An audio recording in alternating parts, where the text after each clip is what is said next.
So I want to start by showing you some of my favorite pictures that I have come across in years of teaching on this subject. So I'll explain what they mean, but you'll get it right away. So this picture is of a man, I believe in North Carolina or Virginia. He's an 82-year-old barber, and every single week for 25 years, you can find him in this park in the city where he lives, giving free shaves and haircuts to homeless people. For 25 years, he's done this. I was reading more about it this morning, and he actually has to be, you see the little cord coming off his clipper, because he gives so many shaves and haircuts, he has to actually plug his clipper into his car battery in order to be able to keep up with the requests. Oh, it's not totally free, though. He does charge one hug. One hug. 25 years. You can just imagine, and we'll have more about his story later.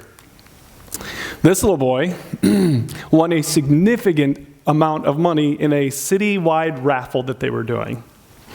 So what did he do? Well, he went next door to the family of that little girl because she had just been diagnosed with leukemia.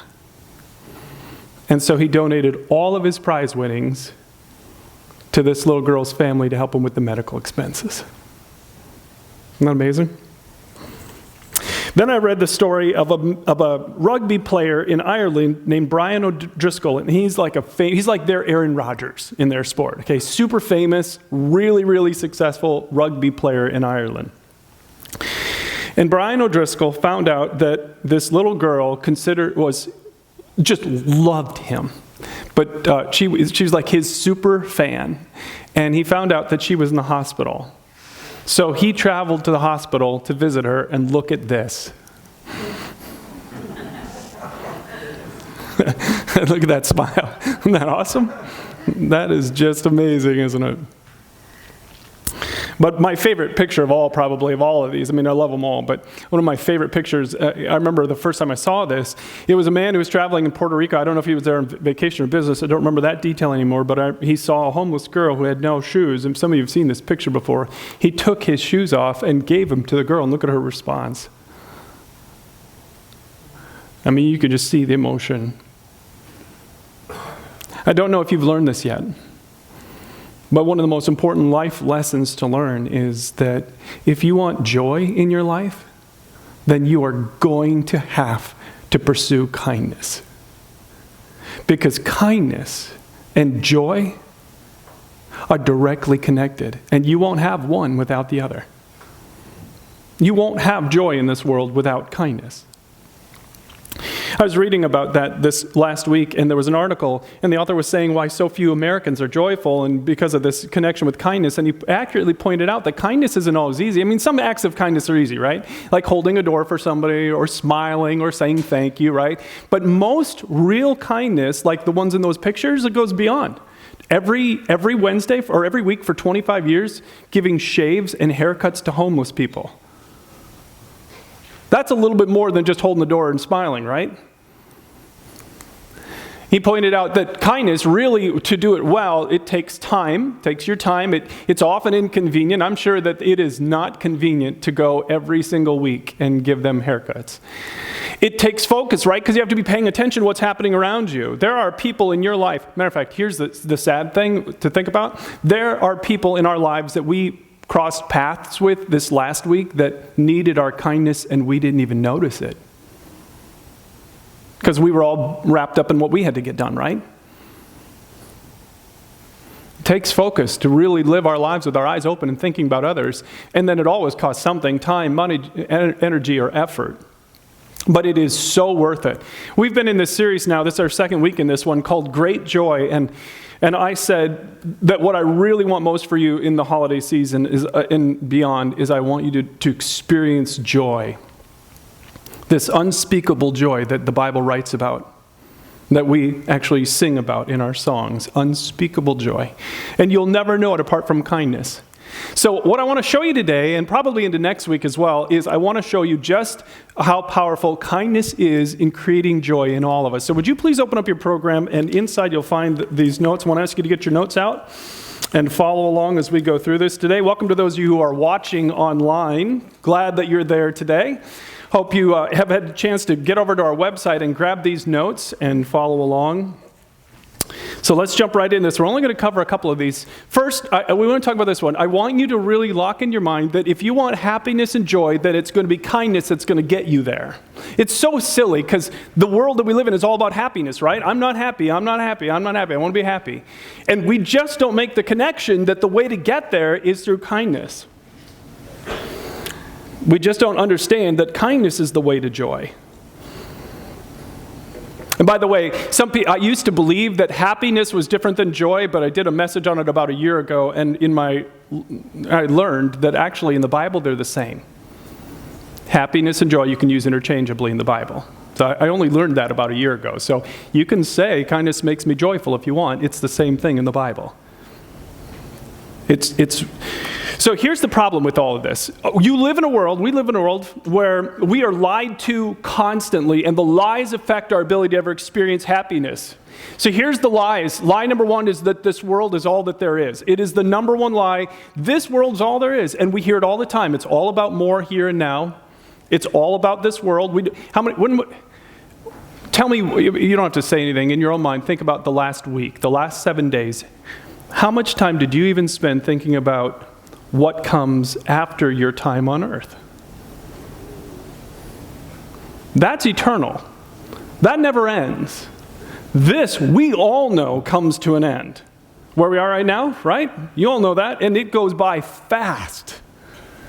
It goes by fast. My wife and I were talking about this because did you see the new Tom Cruise Top Gun movie? Did you see that? Okay, so we saw that a little bit ago.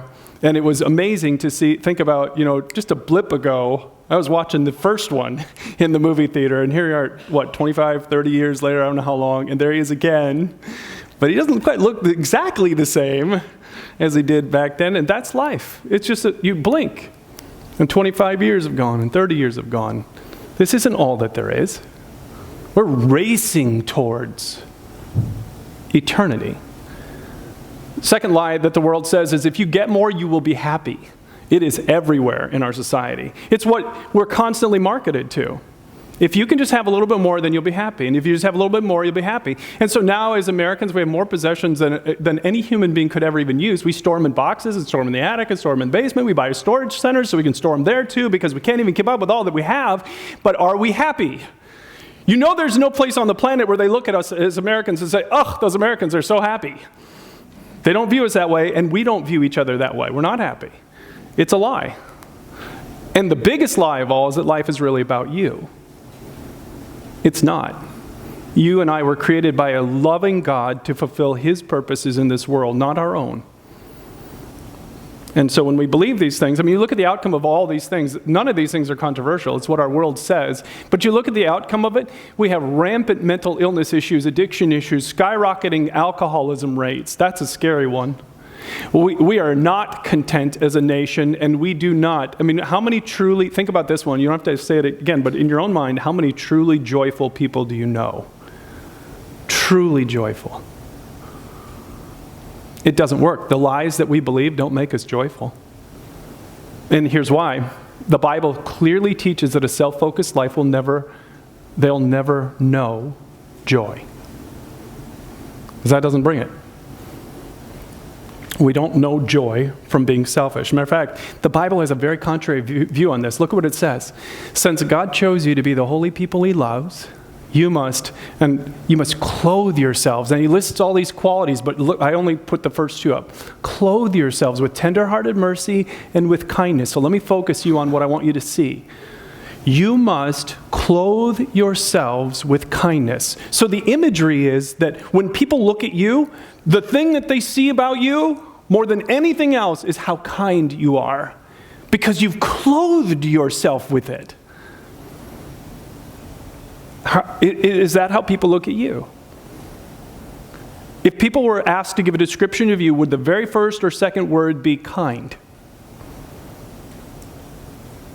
That's what it means to be clothed with kindness. It's so part of your life that it's what people see when they look at you. Is that what people would say about you? That you are clothed with kindness? Now, the amazing thing is, what happens when people start taking God's command about this really seriously is the transformation is amazing, and you'll hear more about this as we go through it.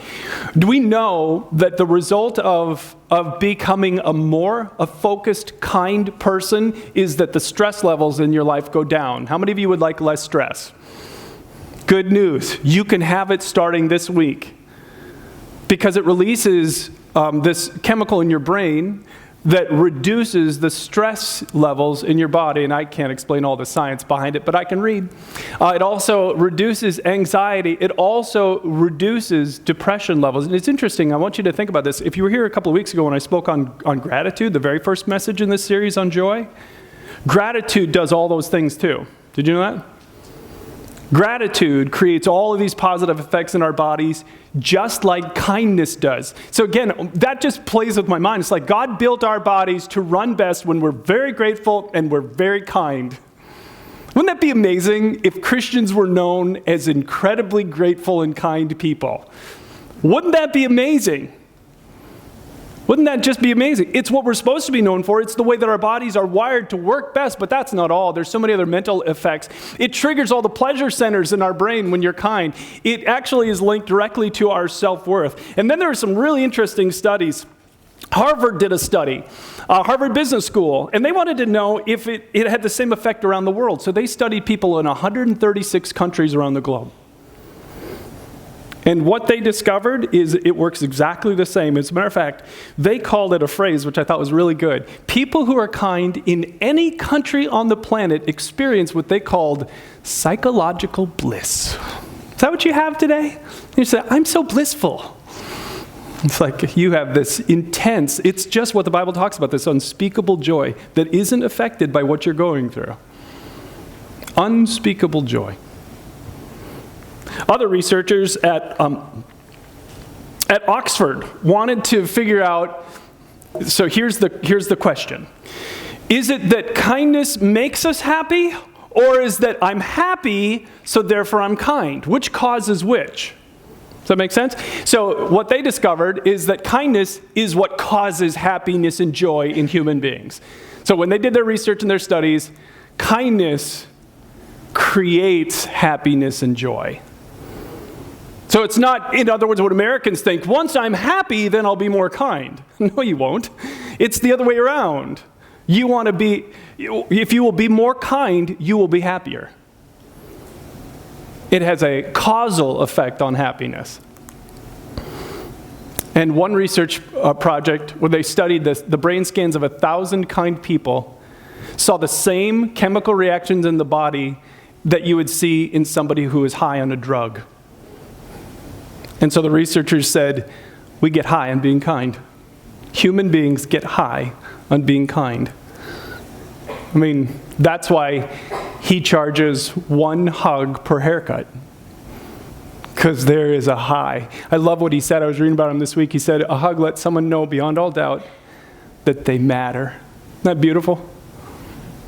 Do you think most of the homeless people that he's encountering feel like they matter? They matter when they meet him. And if only we could get to our kids at a young age and say, you know what, you can get high every day. Every day you can be high. Because you can be kind every day. We could change what they really are aimed at. Because this is some of what it does.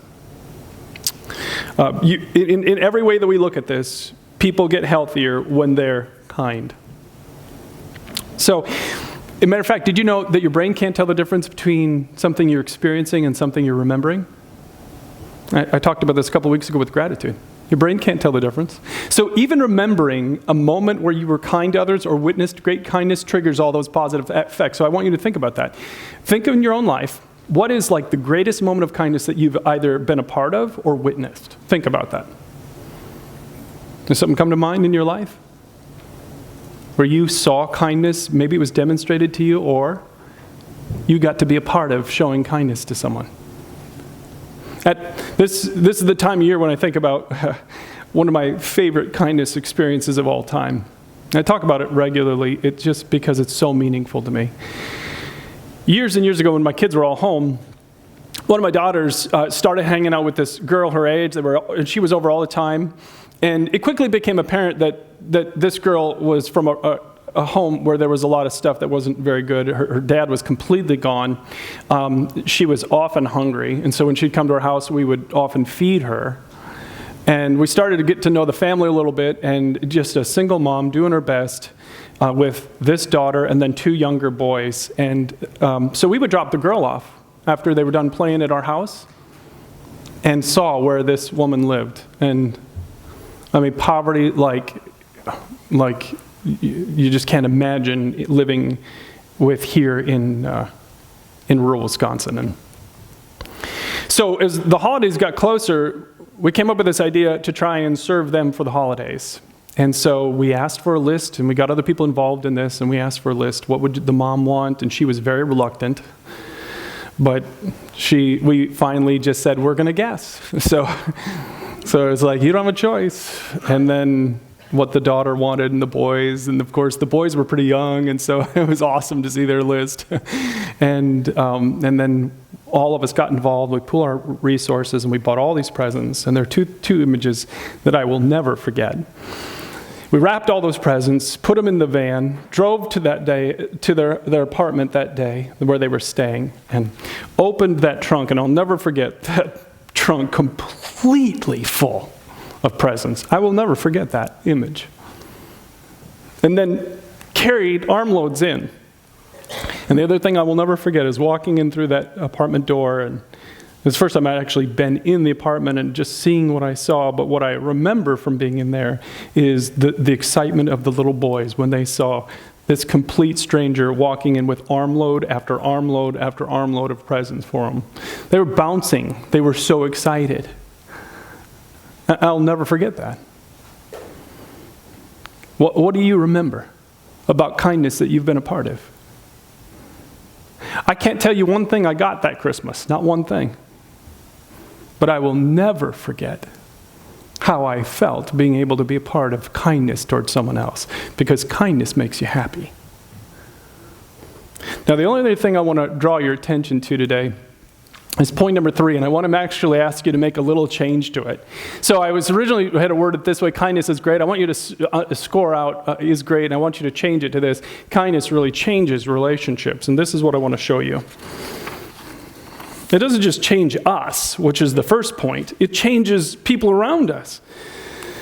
And it changes them in pretty dramatic ways, and I want to, again, show you what that looks like. And it's hard because all of us have people in our life that we don't really like, right? All of us we can relate to, did you read Charlie Brown cartoons at some point? Maybe you came across this one when you were younger. I love mankind, it's people I can't stand, right? So all of us have people we just can't really stand. Some of you are going to spend some time around them this holiday season. You can't stand them. So like, oh, dang.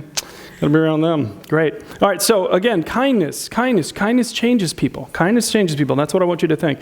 Matter of fact, I want to give you a challenge this week. I want you to, if you don't have a Bible, we have Bibles in the back. I want to ask you to take one. Or if you're watching online, you can just Google the book of Ruth. So it's a tiny little book in the Bible. It's 4 chapters long. It's in the first part of your Bible. Have you ever read this book? 4 chapters long. It is one of the prettiest love stories you'll ever read. 4 chapters will take you about 10 minutes to read it. And it is amazing. Now, there's some cultural things that you're not going to understand what part of the story, but you'll get the gist of it by reading it. For those of you who've never read it, it's a story of this woman who's married, and they have 2 boys, and they live in Israel, and a famine hits Israel where they live, and they cannot stay because they can't survive. And so they leave their home country. They go to this foreign country. And while they're there, the 2 boys find wives and they get married. And so now you've got this family, everything's going good until one day the dad dies. And then both the sons die. And the mom is left only with her 2 daughter-in-laws, and she is so heartbroken that she finally says, I'm going to go back to Israel when she hears that the famine is over. And she decides to travel back home. They still have property back home. And so she says to her 2 daughter-in-laws, you 2 stay here, stay with your family, stay with your people, stay with your gods. I'm going to go back. God has taken everything from me. Matter of fact, at the beginning of the book, she changes her name to Mara, which means bitter. because she's so bitter that it feels like God has taken everything from her, which is where some of you may feel today. So you can relate to what she was going through. And the one daughter-in-law turns, and Ruth throws her arms around her mother-in-law and says, wherever you go, I'll go. Your gods will be my gods. Your people will be my people. I'm not leaving. And it's an amazing demonstration of kindness. As a matter of fact, the word kindness appears repeatedly in the book of Ruth. So those two travel back home.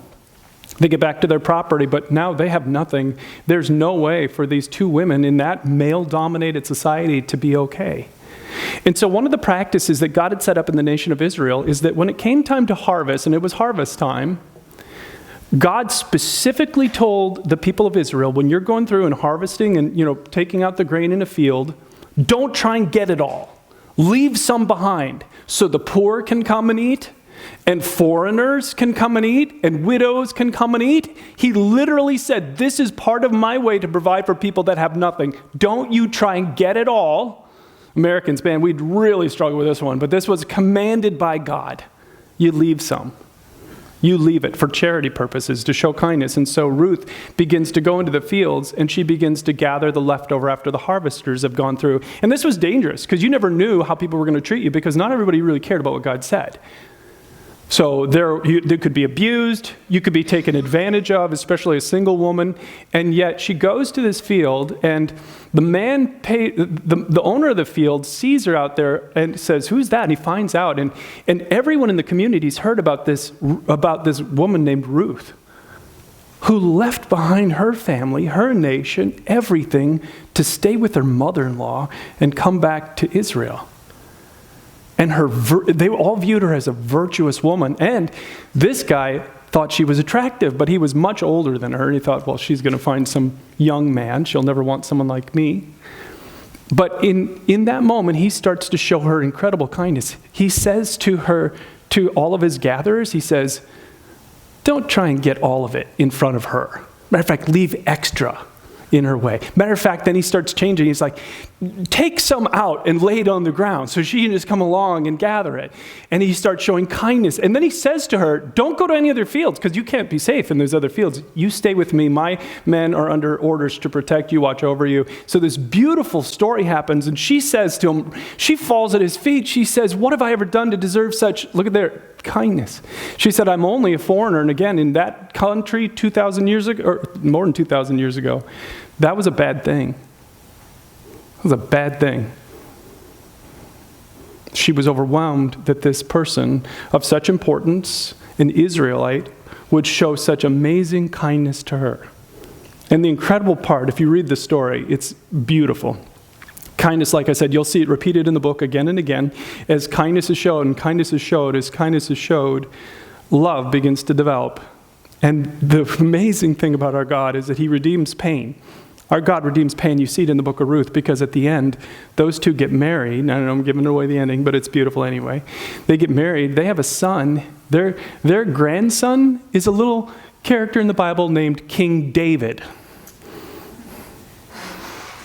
God takes this awful experience, brings something beautiful, powerful, and amazing out of it, which is what our God always does. Our God always does that because he loves you. But the part of it that I want you to notice is the connection between kindness and love. For 2,000 years, God has been saying this in the Bible. Did you know that love is kind? So if you're not being kind, you're not being loving. Because love is kind. If you're not being kind, you're not being loving. And if you don't know anything about Jesus, you should know this. You are commanded to bring love into this world. You are commanded to be loving and bring his love into this world. And the only way to do that is to be kind. So again, you don't have to take my word for it, and you don't have to take the Bible's word for it. You can look at what research is discovering about it. And I talk about these two all the time, Dr. John and Julie Gottman. So they are, in my opinion, the best marriage people in the country today. They've run this lab out in Seattle, which is so interesting. Since 1986, they just wanted to know what makes some couples make it and why do some other couples fall apart? What's the difference between the two? So this is what they do. They hook couples up, and they've been doing this since 1986, to all these machines, and they test everything. They watch what happens when the couples start talking. They track their sweat levels, They track their heart rates, they track their blood pressure, they track everything they can. So they started this in 1986. They watched the couples interact, and then they let them go for 6 years, and they brought them back in 6 years later. Now, you can imagine that in 6 years, some of those couples, their relationship got better, right? In 6 years, some of those couples, their love really grew. But what else happened in 6 years to some of those couples? Right? Some got divorced. Some were still together, but they weren't happy together. And so they separated these two into two camps. They called them relationship masters, the couples that grew in their love, and relationship disasters, the couples whose love fell apart. And they wanted to know what was different. So then they hooked them all up to machines again, and they watched them interact with each other, and they said this was fascinating. For the disaster couples, the instruments signaled full-scale alarm. The people were actually acting like they were being in a life-threatening, dangerous moment with their spouse or ex-spouse. You know what they're saying? It's like all of a sudden they were acting, their bodies were reacting like they'd been put in a cage with a hungry lion. I mean, if we took you out of here and threw you in a cage with a hungry lion, your body would react, right? It'd be scare, fear, all this stuff. And all of a sudden, everything that they're tracking starts going crazy. But they're not in a cage with a hungry lion. They're in a cage they're in a chair with a person who they said, I do to. But now their bodies are reacting like they're in danger. And everything, their heart rates, their skin broke into a sweat, their nervous system starts to defend themselves. It was amazing. And then they noticed the way they talked to each other. These marriage disasters, these unhappy couples were full of criticism and contempt for each other. The words they were saying were so cruel. And so then they watched the masters go at it. And their heart rates remained the same, and their sweat rates remained the same. And their bodies were signaling comfort and safety in each other's presence. And here's what they said. The Gottmans noticed that kindness abounded in the happy relationships. Kindness abounded in the happy relationships. They said these love masters kindly returned gestures for emotional connection. And not all the time, about 86% of the time. So if one of them turned toward them, the other person would respond back in simple, small acts of kindness. And they said the kindness made each other feel cared for and understood and validated and loved. So here was what they concluded. All successful relationships are underpinned by kindness. All successful relationships are underpinned by kindness. That's what their conclusion came to. It's just what the Bible's been telling us for thousands of years. Love is kind. So I got a few questions for you today. If you're married, or maybe you're in a serious dating relationship, this is the first question for you. Does my spouse, would they say that I treat them with kindness? Okay, and be careful not to spin that around. Think about them. Think about yourself. Would they say that I'm kind and kind to them? If you're a parent, would my kids say that I'm a kind dad or a kind mom? If you have friends, would your friends say that you are kind? Remember what you're supposed to be? Remember what that verse said? We're supposed to clothe ourselves with kindness. Would your friends say that you are a kind friend? And then you want the real challenge of the Bible? Do my enemies ever see my kindness? The people that I don't like and they don't like me. Because if you know anything about Jesus, you know that's what he asked for, right? He said, anyone can show kindness and love to the people that love you and are kind to you. And what did he say? You, if you follow me, go beyond that. You show kindness and love even to those who don't deserve it in your life. Now, some of you spiritually are not ready for that kind of step, but make no mistake about it, it is what Jesus asked. Jesus asked us to go to that level where we are kind even to people that don't deserve it, because he knew that level of kindness transforms people. Remember what I said? I had to write it down. Kindness changes relationships. You want to see this? Take a look at this guy. His name is Quazim Rashid. In 2020, He was running for Congress down in Virginia. As you can probably see, he was from the Middle East, and he was a practicing Muslim in Virginia. Okay, right, some of you are chuckling, you get what this might create, right? So he starts running, and immediately, as you can all imagine, he starts getting public comments. So one day, this guy named Oscar Dillon goes on his Twitter account and says things I'm not going to repeat to you, but the gist of it was, he said to this guy, "You don't belong in our country." And he wanted him to leave the country. So now, how do we respond, right? What do we do in America? Somebody comes at you like that, what's our response? We come right back at them, right? This is what's so disturbing to me about Christianity in the last few years. I have never seen Christians just embrace the world system like we have over the last few years. The way Christians have talked to each other over the last few years about issues like politics and who you voted for and what you believe about COVID and what you believe, I've never seen it before. I've never seen such incivility among Christians that I've seen over the last few years. It's like there is nothing to do with Jesus in that stuff. Nothing.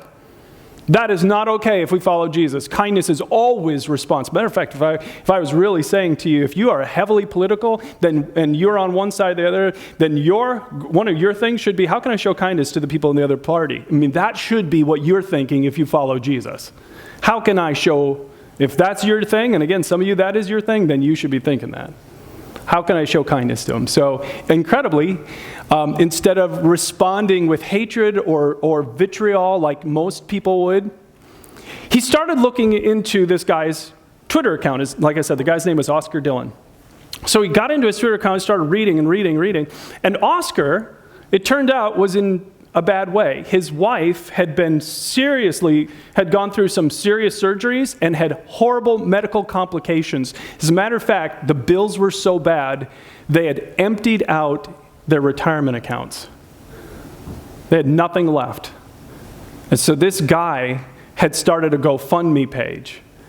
And he was trying to raise $20,000 to cover some of the medical expenses for his wife after her surgery, and she was never going to recover. She was never going to be the same.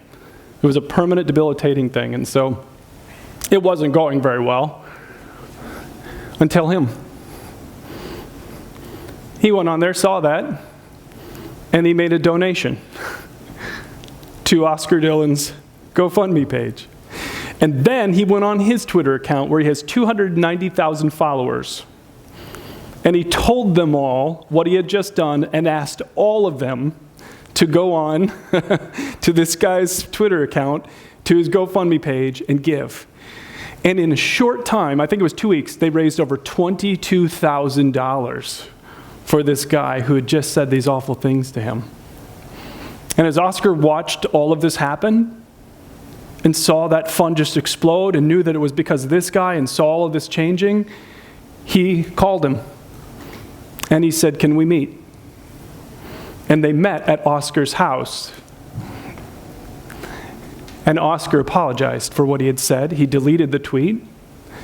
And then he said, "If you want to, you can put one of your signs in my front yard." He still wouldn't vote for him because it was the other party. But he said, "You can have one of your signs in my yard." He changed him. He changed him with kindness. Do you get this? Followers of Jesus, we don't get to choose anything other than kindness if we follow Jesus. Jesus knew exactly what he was saying when he said, "You want to change the world, then bring light into the world." Does this world need more darkness? Does it need more incivility from any of us? Does it need us opening up on our social media pages about all the things that we hate about the other groups? 0%, nothing. What it needs is more of what Jesus asked, that we would clothe ourselves in kindness and bring that into the world, because kindness doesn't just change us, it changes the world we live in. So if you're frustrated by the world not changing, then put on some more kindness. Clothe yourself with it and watch what God does through that, because that's what he uses to change the world. So a couple of things, and I put these on your notes on the back at the top. A couple of applications that I want you to consider before we end this today. 3 commitments I really want you to make. First, make a kindness commitment, and I've defined it in a couple of ways. First, make a kindness commitment that you're going to use words that build others up. Make a kindness commitment that says, I'm going to serve even when it's not convenient. If you're only going to do the simple acts of kindness, I mean, thank you, that's good, but it's less than what God asks for. And I really want to challenge you to try some new ways of showing kindness. Matter of fact, that's why you have that giant list on the back. I went online, I just went, if you do, I don't know if you've ever done this, Google ideas for kindness. There are thousands of lists you can choose. And some of these are simple. And some of them are amazing. One of these in here, and I want to do this one, is they said, tape a few extra quarters to the front of a vending machine. I'm not going to do that. I'm going to take quarters and I'm going to randomly put them in different vending machines. Did you ever have that as a kid? Did you ever have that as a kid where you walk by and you spin the little dial or you put the button and something fell out? Did you ever have that? I mean, as a kid, I can remember that happening occasionally. And then you're hitting all the buttons, of course, because it's so exciting. So I'm going to go do that. That's part of the one that I'm choosing. I want you to choose at least 3 of these that you're going to say, I'm going to do. And don't just choose easy ones. Try some new ways of showing kindness that you've never tried before. Pick some. And if you want to circle them today, put a star by, whatever it is. But that's one of the ones that I want to do. Okay, and some of them are easy and some of them are harder. And if you don't, none of these really strike you, then go online. There's just thousands of these. A second thing is this. I want you to count your kindness acts for the next 7 days. Now, there's science behind this one. There was a research project done with a group of people just like us. They asked them for 7 days to count how many acts of kindness they did each day. At the end of the 7 days, they asked them, they measured to give a response to how much happiness they had. Every single person who counted their kindness for 7 days felt happier. Every single person. And a huge percentage of them felt substantially happier. I want you to be happier. I want this Christmas to be the most joyful Christmas you've ever done. So here's my recommendation for this. Take a piece of paper and put it on your fridge and write Monday, Tuesday, Wednesday, Thursday, Friday, Saturday, Sunday. And then every single day, when you do something kind for someone else, put a mark on it. So it's a very visual place, easy to track, and then track it for 7 days. First, it'll be a reminder to do it. And second, you'll be able to see if it doesn't work for you. And then the third thing is start today. Start today. And all of you who are here, sorry for those who are watching online, but all of you here, you can grab a meal on the way out. All of you have the opportunity to take a meal on the way out and find one person. And maybe you don't know any, maybe nobody comes to mind right away of someone that you know that's really struggling or hurting or could use a meal. Then pray. Take it, put it in your freezer and pray. And say, God, who do you want me to serve with this? And let him guide you. Okay? Take a $20 bill, put it in your wallet or your purse or your pocket, and just say, God, this is for someone else. Who do you want me to serve with this? You can do that. It'll keep you focused out here, because that's where kindness happens. Let me have you bow your heads.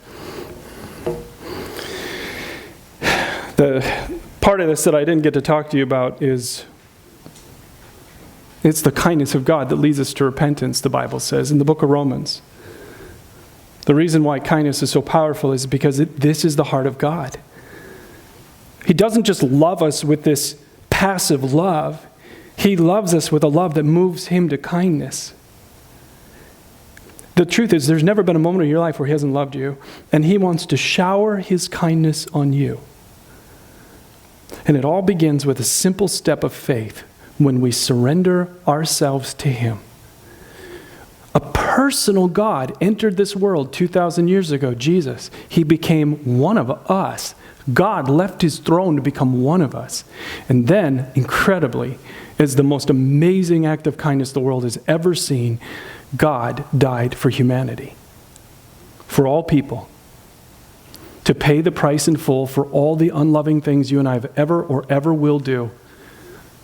And then he rose again, took his life back, because he's God, he can do that. And he lives today and offers every human this amazing gift that if you want, you can have right now. You can ask him for forgiveness. You can ask him for eternal life. You can ask him to come and make his home inside of you. And all of those things will begin today. And so much more than that. And if you want it, with your head bowed, say something like this. Say, Jesus, I want you. I don't want religion. I want you. I want friendship with God. Thank you for your kindness. Would you please come make your home inside of me today? Please forgive me. I want you to be the leader of my life today. In Jesus' name, amen. Now, as we finish up, I ask you to take this little connection card out of your program, and maybe you just asked Jesus to forgive you or renewed your commitment, or you have a prayer request you want us to pray for. We'd love to hear about that. Just fill this out briefly and then drop it in one of the 2 offering boxes back by the doors. For all of you who took the ornaments, please don't forget they're due back next week. So we want to make sure that everybody that was identified as a family in need this holiday gets something. So please make sure you bring those back. And if something has changed for you financially and you can't do it, let us know. We'll gladly take care of that for you. Just keep us informed about this. But other than that, go be kind. Can't wait to see what happens from this. Thanks for coming.